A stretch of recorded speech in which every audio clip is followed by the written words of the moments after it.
Welcome to the Disasters Expo 2025. Today is amazing first day of the event. You were one of the keynote speakers today. Thank you so much for dedicating your time, preparing the presentation and sharing your experience, because this is really important, and platforms like this give us the opportunity to actually collaborate, share experience, and come up with solutions that will be better, that will react faster, and will help us to, respond to the disasters and recover in a much faster pace. So could you please introduce yourself to our audience? Tell us, what do you do, and what actually inspired you to embark on this journey and to, become a professional in this field? So my name is Christopher Calm.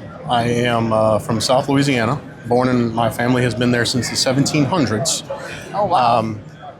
What got me into this field was I was on active duty with the United States Marine Corps in 2005 when Hurricane Katrina hit the New Orleans area. I was stationed in New Orleans at the time, and after that, a retired Navy captain who was starting up the Homeland Security program at Tulane University came on the base and was trying to get Marines and sailors who were looking to finish their college degrees, and it just kind of clicked that this would be something that I could do. Thinking, being able to respond and react and think quickly, and then also prepare a plan and then execute the plan. So that's kind of how I ended up going into this. And then I worked at the local parish, we call them parishes in Louisiana, the parish county level. I did that for a few years, and then I got on with NASA as a contractor and did that for a few years. And now I work as the emergency management officer at the Michoud Assembly Facility in New Orleans. Taking into account the fact that natural disasters looks like they are on the rise right now, and they seem to happen, in unprecedented areas, in scales that we did not expect they could actually occur.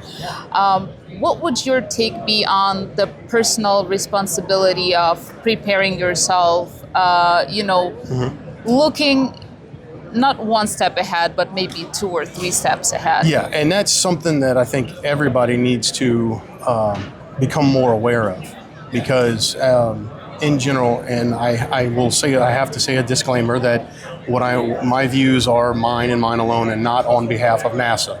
So I will say that everyone needs to take a very personal approach to disaster, any kind of disasters, any kind of emergencies, because you need to be able to not necessarily rely on not only the federal government, but the local and state governments as well, because everybody is overtasked and overworked and undermanned.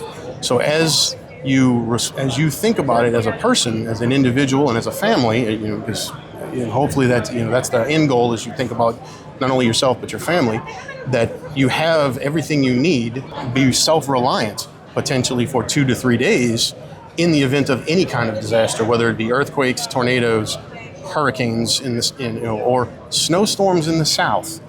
Those kind of things don't happen very often, but they do happen. And in the south, we need to definitely be worried about that kind of thing.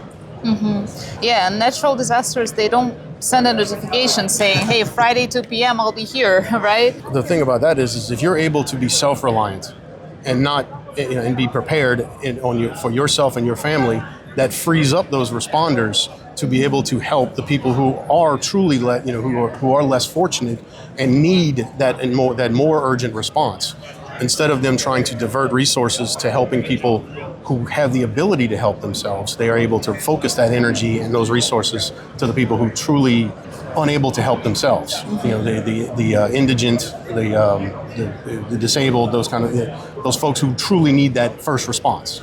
Yes, definitely.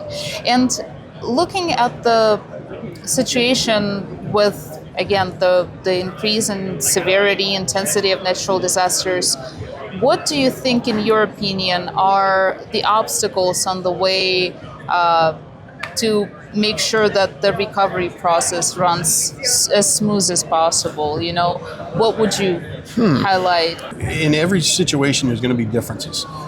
You had the hurricanes that hit North Carolina last year. You know, that area is unique in its infrastructure. They have very small roads. They have very narrow road systems up there. In the South, in South Louisiana, we have a much more robust road structure. However, it does get flooded, whereas theirs got washed away entirely. Ours just got flooded from certain, in certain events. So it's a time, it's that whole time emergency situation where all people in South Louisiana would have to do is just kind of wait it out. In a couple of days it goes away and the roads are still there. In the North Carolina situation, the roads were not there, they were gone. So I think at the end of the day, if you are able to be prepared yourself and for your family, and again, like I said earlier, kind of just be able to free up those resources to respond to the people who, are more in need or more vulnerable, I guess is a better way to phrase it.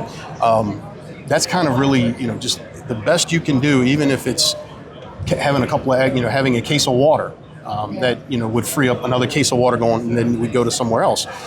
Anything you can do to be more self-reliant is ultimately the best thing. Mm-hmm, definitely.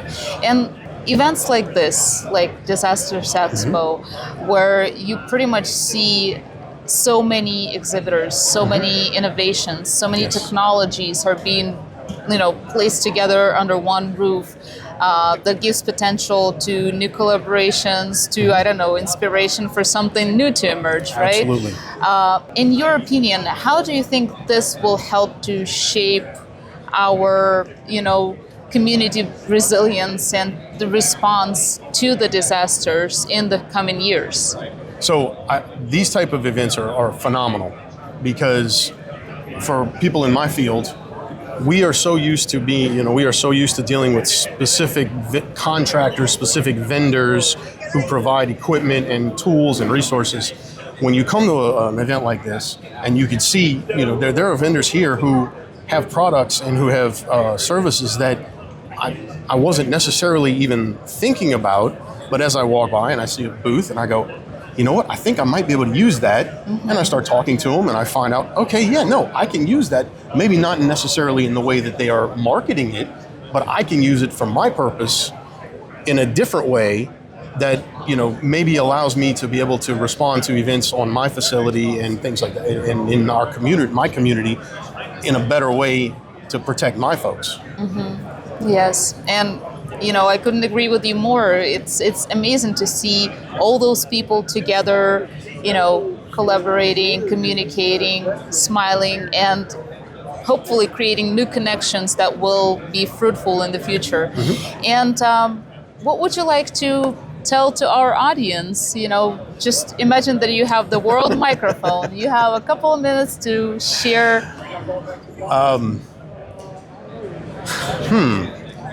Always be prepared, be as self-reliant as you are able to be, and never think it can't happen here.